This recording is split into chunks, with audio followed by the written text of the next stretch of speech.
ॐ स्थापकाय च धर्मस्य सर्वधर्मस्वरूपिणे अवतारवरिष्ठाय रामकृष्णाय ते। শ্রীরামকৃষ্ণের বয়স যখন 8 বছর, তখন তার দ্বিতীয় সমাধি হয়।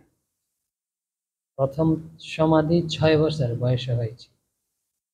দেখুন, একদম যেটাকে বলা যায় বালক আরো কম বয়সে, যেটা মানুষের সাধারণ মানুষের পক্ষে অনেক জন্মে জন্মে সাধন করলে হয়, সেটা তার 6 বছর বয়স থেকে শুরু হয়েছে। 6 বছর, 6 বছর, 8 বছর।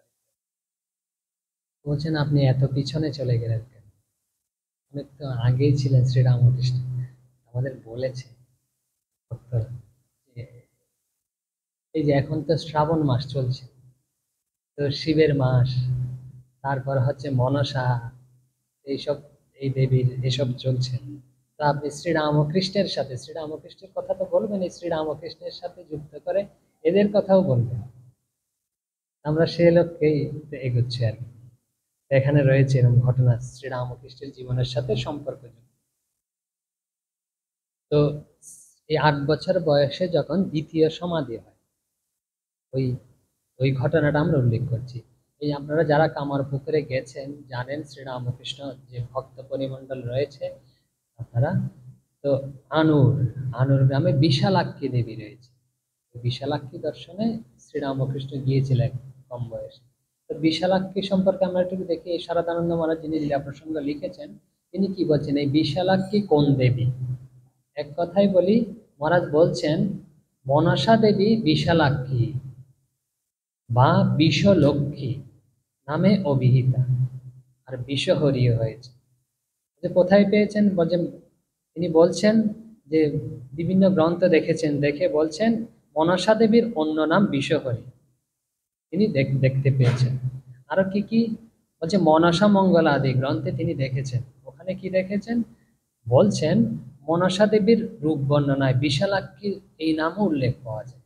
তো এসব দেখে শুনে অনেক শাস্ত্র ঘেটে শারদানন্দ মহারাজ ঠিক করেছেন, নির্দিষ্ট করেছেন, এই যে মনসা দেবী হচ্ছে বিশ্বলক্ষ্মী বা বিশালাক্ষী বা বিশ্বহরি।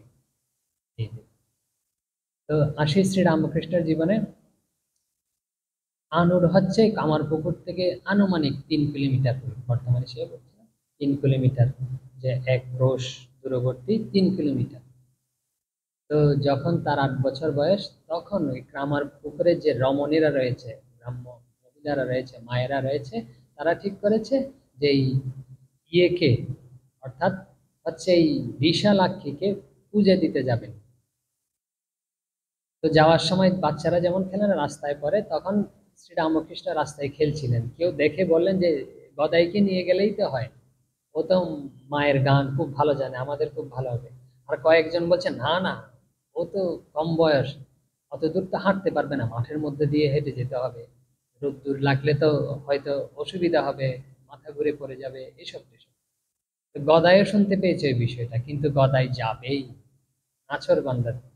তো তিনি কম বয়স থেকে যেটা করবে বলেছেন ওটা করবেই। যেমন এরম সাধকদের কিন্তু এসব শেখার দরকার আছে, এইসব ঈশ্বরের অবতারের জীবন থেকে। যে আমরা ঈশ্বর লাভ করবো বলেছি, করবই, এরকম রোগ থাকা চাই, দৃঢ়তা থাকা চাই, যে সবকিছুর মধ্যে ভগবানকে স্মরণ মনন করা, কাজের মধ্যেও। এই বিষয়েও পরে আসছি। তো গদাই তো যাবে, এখন চলেছে সবাই, রমণীরাও চলেছে, গদাইও চলেছে, মায়ের গান হচ্ছে, গদাই গাচ্ছে, খুব মিষ্টি কণ্ঠ, খুব ভালো কণ্ঠ গদাইয়ের। গদাই গাচ্ছে আর চলছে। এখন এই যে বিশালাক্ষী দেবীর যখন কাছাকাছি এসে পৌঁছেছে, তো হঠাৎ দেখে কি রমণীরা, যে শরৎ মহারাজ বলছেন এই যে বালক এতক্ষণ হাস্য, মায়ের গান এসব করছিলেন, তারপরে হঠাৎ তার অঙ্গ প্রত্যঙ্গ একদম আড়ষ্ট হয়ে গেছে, এই গান থেমে গেছে, দাঁড়িয়ে গেছে এক জায়গায় এই গদাই। তারপরে এই চোখ দিয়ে জল পড়ছে, অশ্রুধারা একদম গড়িয়ে পড়ছে ভাবে, যেটাকে বলে সাধারণ মায়েরা যেরকম ভেবেছে, বলছে জ্ঞান হারিয়ে ফেলেছে এই। তখন কেউ এদের জল ছিটাতে, কেউ জল খাওয়ানোর চেষ্টা করছে, কিন্তু গদাইয়ের জ্ঞান আর ফিরে না। এত সব তারা তো ভয় পেয়ে গেছে, এখন নিয়ে এসে মাটাকেও আসেনি সাথে। সবাই খুব ভীত হয়ে গেছে, এখন কি করা যায়। তাদের মধ্যে এক বুদ্ধিমতী ছিলেন, তা হচ্ছে প্রসন্নময়ী। শ্রীরামকৃষ্ণ পরবর্তীতে বলতেন যে প্রসন্নময়ী হচ্ছে খুব ভক্তিমতী ছিল। ওই বুদ্ধিমতী মহিলা জানেন যে গদাইয়ের মোটামুটি কিরকম হতে পারে। আচ্ছা, এখন তো মায়ের কাছাকাছি এসে পড়েছে, গদাইয়ের মধ্যে মায়ের আবেশ হলো না তো। তো অন্য বাইরের ক্রিয়াতে কিছু হচ্ছে না, তা সবাই মিলে কি করছেন এখন দেখি। সবাই মিলে গদাইকে ঘিরে বসে যে মায়ের কাছে যেরকম প্রার্থনা করে না, সেরকম প্রার্থনা করতে শুরু করেছে। বলছে, মা, মা বিশালাক্ষী প্রসন্ন হও, মা রক্ষা করো, মা বিশালাক্ষী মুখ তুলে চাও, মা আকুলে কুল দাও। মায়েরা যেরকম প্রার্থনা করে ব্যাকুল ভাবে কোনো বিপদে পড়লে, সেভাবেই প্রার্থনা করছে। এখন গদাইয়ের কান ওই নাম যখন গেছে না, তখন আস্তে আস্তে যে মুখ, যে অনেক জ্ঞান হারালে তো মুখ একদম ক্লান্ত, শ্রান্ত, রোগাক্রান্ত মনে হয় না। যখন ওই, ওটা আসলে সমাধি, আমরা তো পরবর্তীতে জানছি এটা গদাইয়ের সমাধি। তারা তো বুঝে না। মুখের কিন্তু হাসি কখনো কমেনি, যে মুখের একটা হাসি ভাব, উজ্জ্বল ভাব, এটা কিন্তু ম্লান হয়নি। যখন জ্ঞান ফিরছিল তখন সে হাসি আরো প্রকাশিত হচ্ছে। এরম হাস্যমুখে গদাই আস্তে আস্তে স্বাভাবিক অবস্থায় ফিরে এসেছে। তখন এই রমণীরা, গ্রামের মায়েরা তো সরল হয় অনেক ক্ষেত্রে, তো তারা নিশ্চিত ধরে রেখেছে এই মায়ের আবেশে এই মাই গদাইয়ের মধ্যে দিয়ে এখন, আর কেউ নয়, দ্বিতীয় কেউ নয়। তখন এই যে যা ফল মিষ্টি এসব নৈবেদ্যাদি নিয়ে যাচ্ছিল, তারা সব ওই গদাইকে খাইয়েছে, এরকম উল্লেখ আছে, গদাইকে খাইয়েছে। মানে হচ্ছে গদাইকেই, শ্রীরামকৃষ্ণকেই এই বিশালাক্ষী রূপে, মনসা দেবী রূপে তারা ওই দিন পুজো করেছে। তো মার একটা ঘটনা বলি, আর ভগবান গীতায় এরূপ কথা উল্লেখ করেছেন। শ্রী শ্রী মা, শ্রী শ্রী মা তখন কোয়ালপাড়ায় রয়েছে, 1919 খ্রিস্টাব্দ। তো ভারতী প্রাণ, যে আমাদের যে মঠ রয়েছে সারদা মঠ, তার প্রথম অধ্যক্ষ হচ্ছে ভারতী প্রাণা সরলামালা দেবী। তো তিনি বলেছেন এই ঘটনা মায়ের সম্পর্কে। কি ঘটেছিল ওই দিন? তো 1919 খ্রিস্টাব্দের ওই দিন মা তখন কোয়ালপাড়া ছিলেন, জগদাম্বা আশ্রম, তখন ওখানে সরলা দেবীও ছিলেন। তো ভক্তরা এসে না কয়েকজন, তখন গ্রামে তো অত ভক্ত নেই, তবুও বাইরে থেকে গেছে ভক্তরা এসে ওই দিন মায়ের পা পূজা করছে, পাদপদ্ম পূজা করছে, পদ্মতি দিয়ে মায়ের পায়ে পূজা করছে। তো মা জানেন আজকে কি বিশেষ দিন।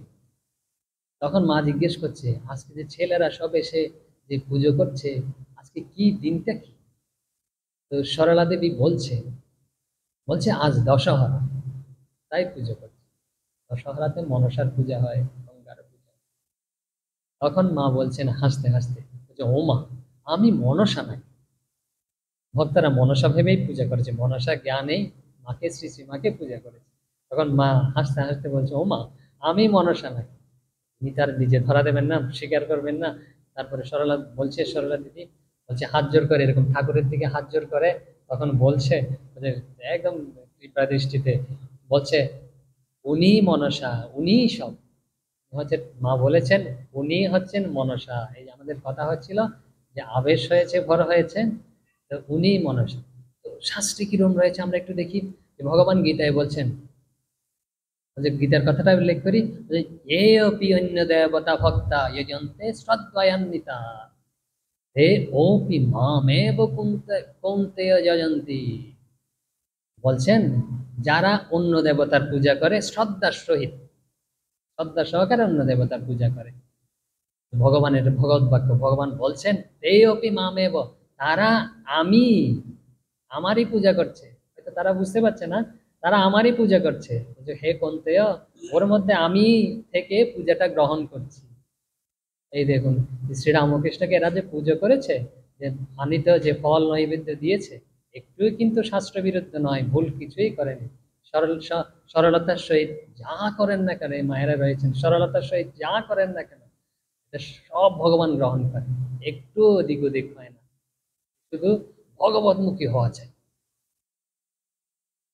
তো ব্রহ্ম বৈবর্ত পুরাণে এই ঘটনার উল্লেখ রয়েছে, মনসা দেবী কিভাবে নাম হলো, তারপর কোত্থেকে কি হয়েছে, কিভাবে পূজার প্রচলন হয়েছে, এসব ব্রহ্ম বৈবর্ত পুরাণে রয়েছে। আমরা পৌরাণিক ঘটনার আগে অনেক ঘটনা বলেছি, একটু তত্ত্ব বলি, দর্শন, এটা বেদের উল্লেখ রয়েছে, উপনিষদে রয়েছে। অনেক সময় জটিল হয়, একটু ইয়ে করে শুনতে হবে মনোযোগ সহকারে। কি নাম কি, আমরা মনসা দেখবো, অন্য নামও দেখবো। কি নাম? মনসা, তাই তো? তো মনসা শব্দটা না মনস শব্দ থেকে এসেছে। মনস মানে হচ্ছে মন, আমরা যে বলি এই মন আমার মন, এই মনের প্রকৃত মূল শব্দ হচ্ছে মনস। এই মনস শব্দ থেকে মনসা শব্দটা এসেছে। তো কিভাবে এসছে বলছে, তৃতীয়া বিভক্তি হয়ে এসছে। তৃতীয়া বিভক্তি মানে হচ্ছে করণ, কারণ কি, মনের দ্বারা আমরা করি। আসলেই তো সবকিছু আমরা মনের দ্বারাই করি। মনের দ্বারা আমরা যখন কিছু করি, কোনো কাজ করি, ভেবে দেখুন তো কি করি আসলে। যে কোনো কাজ ছোট হোক বড় হোক, প্রথমেই আমরা বিচার করে যদি দেখি, সূক্ষ্মতার সহিত যদি দেখি, আমাদের মনে ভাব উঠবে কি, আমি এটা করব নাকি করব না। তারপরে বুদ্ধি নির্দিষ্ট করে করো। কিন্তু দুটা ভাবই উঠে, এটা করব নাকি করব না, ফট করে কিন্তু করে ফেলি না আমরা। করব কি করব না এই ভাবটা উঠে আমাদের মনে। এই ভাবগুলোকে বলা হয় শাস্ত্রীয় ভাবে সংকল্প বিকল্প। মনের সংকল্প বিকল্পাত্মক বৃত্তি। সংকল্প কি? সংকল্প মানে হচ্ছে করব, বিকল্প মানে হচ্ছে তার বিপরীত, করব না, এরকম। তো কি বললাম? বৃত্তি। বৃত্তি মানে বুঝতে পারছেন, বৃত্তি মানে হচ্ছে এরকম তরঙ্গ, সাপের মতো, তাই তো? মন মানে হচ্ছে এরকম তরঙ্গের মিশ্রণ। মন থেকে তরঙ্গই সৃষ্টি হচ্ছে সব। যে মনসা হচ্ছে শিবের এই কি ইয়ের মাথা, সাপ, সাপদের মাথা। তো মনসা থেকে সব সাপ সৃষ্টি হচ্ছে বা রক্ষা করেন, এসব প্রচলিত রয়েছে।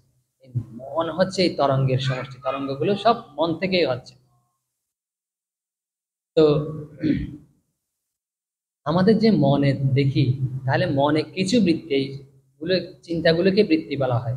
কয়েকটা বৃত্তির সমন্বয়ে একটা চিন্তা, বা একটা বৃত্তি একটা চিন্তা। এই বৃত্তিগুলোকেই হচ্ছে, কিছু বৃত্তি আছে হচ্ছে খারাপ, কিছু বৃত্তি ভালো। খারাপ কি? হচ্ছে খারাপ চিন্তা উঠলো, এরকম এর ক্ষতি করবো, এর খারাপ কিছু করবো, এটা খারাপ চিন্তা, মানে হচ্ছে একটা বৃত্তি উঠেছে মনে, তরঙ্গ। আর কি? মনে হয়তো অপবিত্র চিন্তা উঠছে, বৃত্তি উঠেছে একটা, মানে হচ্ছে তরঙ্গ। তো এরকম যখন বৃত্তি উঠে, তখন আমরা কি কষ্ট পাই আসলে। যে কারো যদি আমরা খারাপ চিন্তা করি, অমঙ্গল চিন্তা করি, ক্ষতির চিন্তা করি না, হয়তো আজকে না হোক একদিন না একদিন কষ্ট আমাকে পেতেই হবে। যত কষ্টের কারণ এইসব, এই অপবিত্র চিন্তা, খারাপ চিন্তা, এগুলো আমাদের কষ্ট দিয়ে থাকে। প্রকৃতপক্ষে প্রকৃত সর্প হচ্ছে, সাপ হচ্ছে এই বৃত্তিগুলি, এই তরঙ্গ বলছি না, বৃত্তিগুলি যেগুলো উৎপন্ন হচ্ছে আর এরকম চারিদিকে ছড়িয়ে পড়ছে, এগুলো আমাদের কি করে? ক্ষতি করে। সাপ কি করে? ছোবল দেয়, বিষ প্রয়োগ করে, তখন আমরা কষ্ট পাই। এই বৃত্তিগুলোই আসলে আমাদের ক্ষতি করে, আমাদের কষ্ট দেয়। বাইরের সাপ এখানে পড়তে গিয়ে আসে। তো এখন আমাদের কি করতে হবে? এই বৃত্তিগুলোকে এড়িয়ে যেতে হবে। কিভাবে? বৃত্তি ওঠা তো বন্ধ হবে না, আমরা যতক্ষণ আছি না, জেগে আছি, চিন্তা আছি, মনে চিন্তা উঠবেই, বৃত্তি উঠবেই। তাহলে কি করা যায়? তাহলে এগুলোকে এড়িয়ে যাওয়ার জন্য ভালো বৃত্তি উঠাতে হবে, ভালো চিন্তা, ভালো কাজ, তখন খারাপটা আর আসতে পারবে না। একই জায়গায় কি দুটা জিনিস থাকতে পারে? থাকতে পারে না। খারাপ চিন্তা আসতে পারবে না। সবচেয়ে ভালো ভালো চিন্তা হচ্ছে ভগবতমুখী বৃত্তি, মানে হচ্ছে ভগবতমুখী চিন্তা। ধরুন কিভাবে ভালো বৃত্তি উঠে, আমরা একটু উদাহরণ দিই। আমাদের এরকম কিন্তু অজানানন্দ মহারাজ বলেছিলেন, তিনি যেভাবে বলেছিলেন আমরা সেভাবেই এটা উল্লেখ করছি। যে বলছেন, আমরা যখন যার যার ইষ্ট, কারো হচ্ছে রাম প্রিয়, কারো হচ্ছে কৃষ্ণ প্রিয়, কারো হচ্ছে শিব প্রিয়, কারো হচ্ছে দুর্গা, যার যার ইষ্ট এরকম। আমাদের রাম ও কৃষ্ণ। তো ধরুন কি, আমরা ওই খারাপ বৃত্তিকে উঠতে দেব না। কি চিন্তা করব? শ্রী রামকৃষ্ণ, সবাই করার চেষ্টা করি, কিন্তু যারা যেরকম ভক্ত, কি চিন্তা করি ভগবত চিন্তা করার সময়, জপ ধ্যান করতে বসেই আর না করি, যে রামকৃষ্ণ, রামকৃষ্ণ, মানে হচ্ছে একটা বৃত্তি উদিত হচ্ছে, রামকৃষ্ণরূপ বৃত্তি উদিত হয়েছে। বুঝতে পেরেছেন? এই একটার পর একটা বৃত্তি, একই বৃত্তি, রামকৃষ্ণ বৃত্তি, রামকৃষ্ণ রূপ বৃত্তি। কেউ যদি শিবকে চিন্তা করে, কেউ যদি কৃষ্ণকে চিন্তা করে, এই কৃষ্ণরূপ বৃত্তি উঠতে থাকবে। এইসব বৃত্তি কি করে জানেন? আমাদের মনকে পবিত্র করে, মনকে উত্তেজিত হতে দেয় না, আমাদের ক্ষতি হতে দেয় না। তাহলে হচ্ছে ভালো বৃত্তি উঠাতে হবে, মনকে ভালো অবস্থা চিন্তা করতে হবে। আমাদের মন নিয়ে কথা হচ্ছিল, মন থেকে আবার যাই, মন থেকে মনসা হয়েছে। তাহলে হচ্ছে মনকে ভগবত বৃত্তিরূপ করতে হবে। কার পূজা করি আমরা আসলে? ধরুন ইষ্টের পূজা করি, রামকৃষ্ণের পূজা করি, মনসার পূজা করি, তাই তো? তো বৃত্তি যখন উঠে না, তো আমার মন তো রামকৃষ্ণ বৃত্তিময় হয়ে গেল। তার মানে হচ্ছে ওই রামকৃষ্ণকেই পূজা করছি, শিবকেই পূজা করছি, কৃষ্ণকেই পূজা করছি। কিভাবে? বেদে উল্লেখ রয়েছে যে মনকে ব্রহ্ম রূপে পূজা উপাসনা করার পদ্ধতি বেদে উল্লেখ রয়েছে। ব্রহ্ম মানে ঈশ্বর রূপে উপাসনা করার, ভগবান রূপে উপাসনা করার পদ্ধতি, মনকে মনকে উপাসনা করতে হবে। মনকে উপাসনা করার পদ্ধতি উল্লেখ রয়েছে। এখন যে মনকে উপাসনা করার পদ্ধতি উল্লেখ রয়েছে, ওটা তো বেদে রয়েছে। বেদের যে জিনিসটা আমাদের স্বাভাবিক মানুষের মধ্যে কিভাবে প্রচার করা যাবে? এটা তো সহজ সরল যারা মানুষ, তাদেরকে বোঝানো যাচ্ছে না এই বিষয়। তাদেরকে কি বলা হচ্ছে? বলছে মনকে যখন আমরা ভগবতী রূপে উপাসনা করি, তখনই মনোবৃত্তি রূপ সর্প হয়, সর্প ভয় আমাদের কাটে। কারণ হচ্ছে ওই বৃত্তি ভগবতী আকারে আকারিত হয়েছে। কাকে ভগবতী করছি? মনসাকে। মনসাকে শুধু যে ওজার মতো সাপ ধরার দেবীর মতো করলে হবে না, উনি সাক্ষাৎ ভগবতী। ওই রূপে যখন আমরা পূজা করব না, তখন আমাদের এই মনোবৃত্তি রূপ সাপ যে আমাদের দংশন করছে, কষ্ট দিচ্ছে, ওই বৃত্তিটা আমাদের কেটে যাবে। তাহলে কি? ওই মনসাকে ভগবতী রূপ উপাসনা করতে হবে। তার মানে কি? ওই যে মনের যে উপাসনার কথা বেদে উল্লেখ রয়েছে, সেটা এই লৌকিকভাবে প্রচলিত রয়েছে, মনসা দেবীর উপাসনা রূপে প্রচলিত হয়েছে পৌরাণিক কাহিনীগুলোর মধ্যে দিয়ে।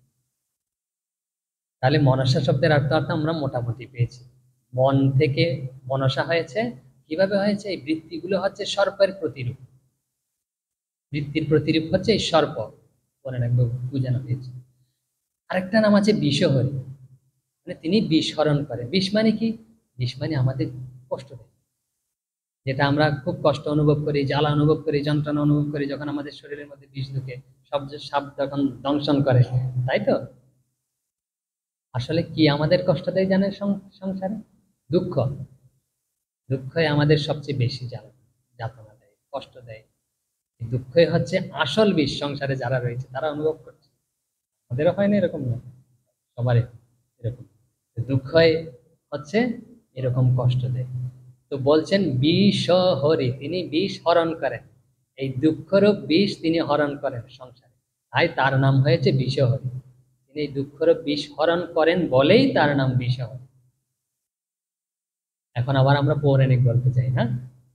এসব খুব রসালো মনে হয়, তত্ত্বটা একটু কঠিন মনে হয়। তো ব্রহ্ম বৈবর্ত পুরাণে রয়েছে, কি রয়েছে? এর নাম কি? মনসা। মনসা নাম কিভাবে হয়েছে? ওখানে পৌরাণিককার বলছেন যে, বলছে প্রজাপতি কাশ্যপের মানস কন্যা হচ্ছেন মনসা। বলছে মন, প্রজাপতি কাশ্যপ, যে কাশ্যপের মনের যে মন থেকে জাত হয়েছে বলেই তার নাম হচ্ছে মনসা। মন মানস কন্যা, বুঝতে পেরেছেন তো? এই রাজা মহারাজ অর্থাৎ ব্রহ্মানন্দ মহারাজ হচ্ছে শ্রী রামকৃষ্ণের মানস কন্যা, মানস পুত্র। পুত্র মানে কি?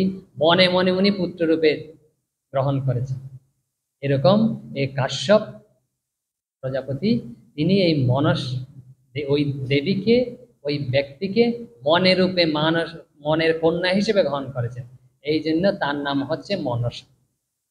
তো মনসা দীর্ঘদিন কৈলাসে গিয়ে শিবের তপস্যা করেছেন। শিবের তপস্যা করার ফলে শিব তাকে মন্ত্র দিয়েছেন, এবং এরপরে তিনি বিষ্ণুরও আরাধনা করেছেন। বিষ্ণুর আরাধনা করেছেন, বিষ্ণু তুষ্ট হয়ে ভগবান বিষ্ণু তাকে বর দিয়েছেন। কি বর দিয়েছেন? বলছে তোমার পূজা হবে মর্ত্যধামে, স্বর্গলোকে সবাই তোমাকে, তুমি পূজিতা তোমার, তুমি হচ্ছেন পূজিতা হবে, তোমাকে পূজা করবে। কারণ তুমি এত বিষ্ণু ভক্ত, এত শিব ভক্ত, শিবের প্রতি অনুরক্ত, তুমি তো পূজা পাওয়ার যোগ্যই। যারা ভক্ত না, ঠিক ঠিক ভক্ত, তারা কিন্তু পূজার পূজা পাওয়ার যোগ্য, তাদের পূজা করা উচিত, অসম্মান। এই হচ্ছে, এই জন্য বিষ্ণু বর দিয়েছেন, যেহেতু তুমি এত বড় ভক্ত, তুমি অবশ্যই পূজার যোগ্য, তুমি পূজিতা হবে। কিভাবে পূজিতা হবে? আসছে ধীরে ধীরে কিভাবে পূজিতা হচ্ছেন তিনি। তো এই মনসার স্বামী হচ্ছেন জরৎকার মুনি, ঋষি হচ্ছেন জরৎকার। জরৎকার ঋষি তারা তো তপস্যা নিয়ে থাকে, তিনি পুষ্করে তপস্যা করতে চলে গেছেন জরৎকার। আর মনসা কি করবেন? তিনি চলে গেছেন হচ্ছে কৈলাসে, আবার তার পিত্রালয়ের মতোই যে কৈলাস, তিনি শিবের কাছে শিবের তপস্যা করেছেন। তো ওখানে তার এক পুত্রের জন্ম হয়েছে। পুত্রের নাম হচ্ছে আস্তিক। এই কৈলাসে এই পুত্রের জন্ম হয়েছে। তো বুঝতে পারছেন, মনসা হচ্ছে মহাজ্ঞানী মহাভক্ত। তো সেরকম পুত্রও তো অনুরূপ হবে। যে এই পুত্র হচ্ছে মহাজ্ঞানী, কারণ শিবের কাছে জ্ঞান পেয়েছে। আর হচ্ছে আমরা, আমাদের অনেকেরই তো, আমাদের না আপনাদের অনেকের সন্তান আছে, কি জানেন, যদি ভালো সন্তান হয় মায়ের বাবার, তাহলে ওই সন্তানের কারণে কিন্তু পিতামাতা পূজিত হন। আস্তিক মানে হচ্ছে যার আস্তিক বুদ্ধি, ভগবানের উপর দৃঢ় বিশ্বাস, দৃঢ় জ্ঞান রয়েছে, এই জন্য তার নাম আস্তিক। তো মহাজ্ঞান। এখন আমরা আরেকটা কাহিনীতে যাই, কারণ ওইটার সাথে এটা সম্পৃক্ত রয়েছে। আপনারা জানেন অর্জুন, অর্জুনের পুত্র হচ্ছে অভিমন্যু, অভিমন্যুর পুত্র হচ্ছে পরীক্ষিত, আর পরীক্ষিতের পুত্র হচ্ছে, পরীক্ষিতের পুত্র হচ্ছে জনমেজয়। পরীক্ষিতের পুত্র জনমেজয়। তো জানেন যে পরীক্ষিত হচ্ছে মৃগয়ায় গিয়ে, বনে গিয়ে অভিশাপগ্রস্ত হয়েছিলেন যে তক্ষকে দংশন করবে, মানে হচ্ছে সাপের দংশনের ফলে তার মৃত্যু হবে। তো রয়েছে, ভাগবত শুনিয়েছিল, সুখদেব, এসব রয়েছে, ওদিকে যাচ্ছি না। তো ঠিক অনুরূপ ঘটেছে, এই পরীক্ষিতের সর্প দংশন অর্থাৎ তক্ষকের দংশনে মৃত্যু হয়েছে। তো তার যে পুত্র এখন পিতাকে মেরেছে, পুত্র কি ছেড়ে দেবে যে মেরেছে তাকে?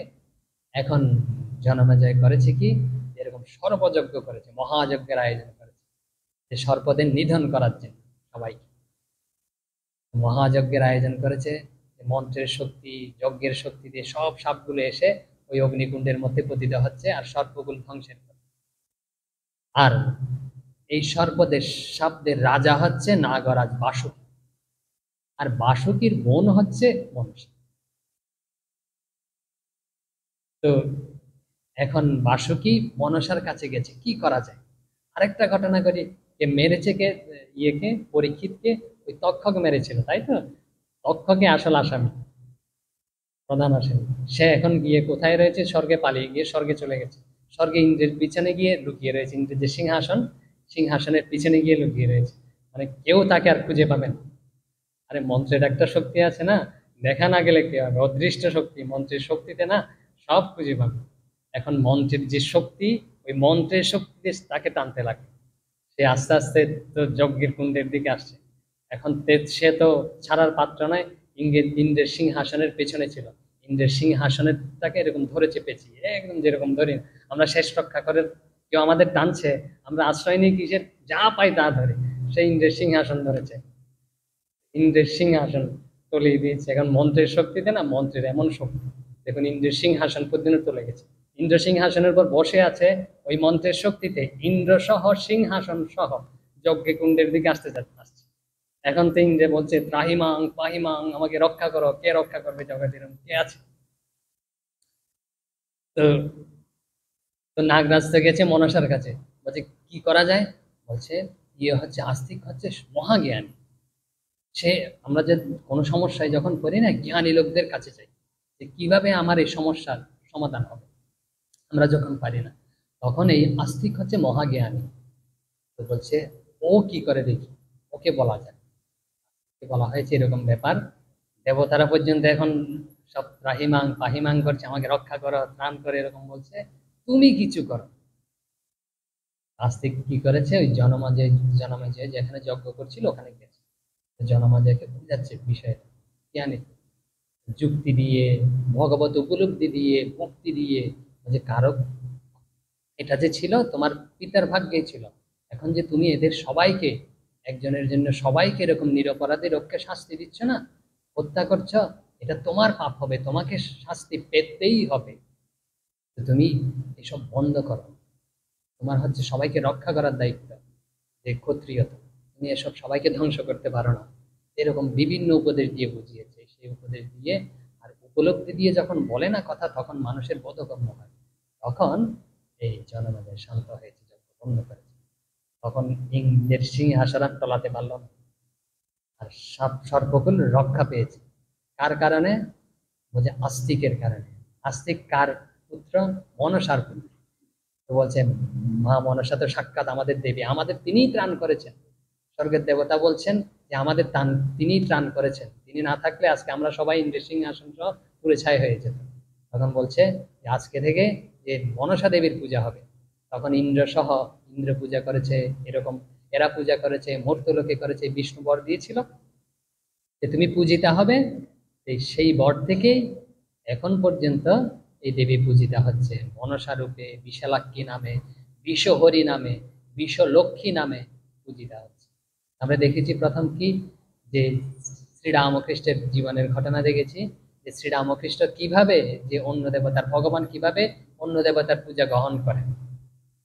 তারপরে গীতায় ভগবান উল্লেখ করেছেন, মাও বলেছেন একই কথা। তারপরে কি দেখেছি, তারপরে দেখেছি তত্ত্ব দেখেছি, যে আমাদের যে মন রয়েছে, এই মন কি অবস্থায় রয়েছে, মনের অবস্থার উপরেই না আমরা কষ্ট দুঃখ পাই। নিজের মনের অবস্থা, মনের বৃত্তিগুলো যদি খারাপ উঠে তাহলে কিন্তু আমাদের দুঃখের কারণ হয়, আর মনের বৃত্তিগুলো যদি ভালো হয় তাহলে কিন্তু আমাদের সুখের কারণ হয়। ভগবতমুখী যদি বৃত্তি হয়, কিভাবে ভগবতমুখী হবে? আমরা ভগবতমুখী, আমরা তো বলুন, আপনারা বলতে পারেন যে আপনারা এখানে আছেন ভগবতমুখী বৃত্তি নিয়ে থাকতে পারেন, আমাদের তো বিভিন্ন কাজ করতে হয়। আমরা কিভাবে ভগবতমুখী বৃত্তি উদিত করব, যে সব সময় একটা ভাব থাকবে? যে কিভাবে? আপনার চিন্তাটা, ধরুন আপনারা এখন আমাদের কথা শুনছেন, তাই তো? তো মনোযোগে দিকে, কিন্তু মাঝে মাঝে কিন্তু এখান থেকে সরে বাসার কথা মনে পড়ছে, মায়েদের হয়তো কি রান্না হয়েছে এসব মনে পড়ছে, আপনাদের হয়তো অফিসের কথা মনে পড়ছে, মাঝখানে একটু একটু গ্যাপ দিয়ে দিই, বিরতি দিয়ে দিই, অনেকক্ষণ পরে হয়। তাহলে আপনারা এখানে রয়েছেন, বাসার কথা মনে পড়ছে, তাহলে বাসারও বৃত্তিতে উদিত হচ্ছে। তো আমরা, আপনারা জব করতে করতে, ভগবানের চিন্তা করতে করতে, ধরুন রাম ও কৃষ্ণ, এই চিন্তাটাই বৃত্তি উদিত হয়েছে।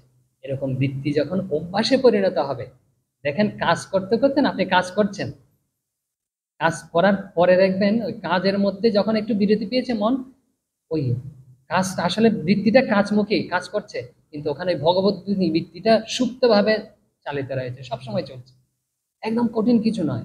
আপনারা ধরুন দেখবেন, পরীক্ষা করে হয়তো জব করেছেন 1 ঘন্টা আধা ঘন্টা জব করার পরে আপনি কাজ করতে গেছেন, দেখবেন ওই যে একটা প্রবাহ, ফ্লো যেটাকে বলে, ওটা কিন্তু তখনও চলছে।